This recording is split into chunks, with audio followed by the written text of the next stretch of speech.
At what point did you kind of go, okay, now I know about these comic books. What point did you go, I want to make these? Sure. So it was, Or yeah, go yeah, no, go ahead. ahead. It was so I grew up in Pittsburgh, Pennsylvania, Mhm. and then moved to LA after college and started going to law school, was then working in the entertainment industry. And it was during my time in entertainment working with agents and managers and seeing definitely the underbelly of the industry and things from the business side of things that I really wanted to get back towards the artistic side. I wanted to be helping creative people do what they love. And that's when my now husband and I and our best friend from college said, we can tell our own story. We can try to do it through film, but the comic book medium, especially when you don't have a ton of money, is definitely a medium through which you can tell a more incredible, more detailed, and thorough story. So we started with our first graphic novel, which I have here somewhere in the pile, Oh Comics, which is Something Animal. I'm pretty sure I have it, yes. So Something Animal was our very first graphic novel. It is our take on the vampire mythos, but we strip away the supernatural element. So there's no aversion to sunlight, no fangs, no super strength, certainly no sparkles. But we let the reader determine, is it really vampiric or something more psychological, like a mental illness that might be affecting the character. So that was based on a story by Ben Rhodes. It was adapted by my husband Bryant and our friend Sam Rhodes, and illustrated by Robert Burrows, all with acrylic paint.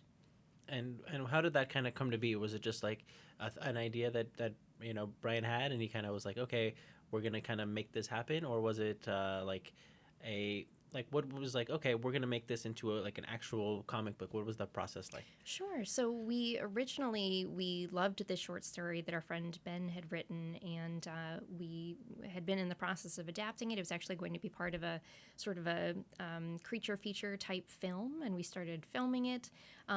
But we just had this idea of there was a greater story that we wanted to tell, a deeper story, and film was not the medium that was allowing us to do so. So we all grew up loving comics and thought, why don't we give this a try? And then in finding Robert Burrows, the artist, and working together and collaborating, it kind of was kismet. It just was the perfect medium. It was the medium that allowed us to tell the story that we wanted to tell and visually how we wanted to see it. And it just kind of took off from there. Yeah.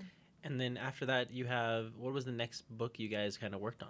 Sure, that was Identity Thief, which was also written by my husband Bryant, and that was illustrated and hand painted by Megan O'Keefe, which I also have here. So Identity Thief was also it was going to be part of that creature feature film, but we never really adapted it for film. We just went straight into the graphic novel because of the success of Something Animal, because it was such a vibrant medium for us to utilize. So the funny thing is, after Something Animal, after Identity Thief, and the success of those, we had other creators outside of our own circle of friends approach us and say, hey, I've got this really great idea. I'd love to adapt it to a comic or graphic novel.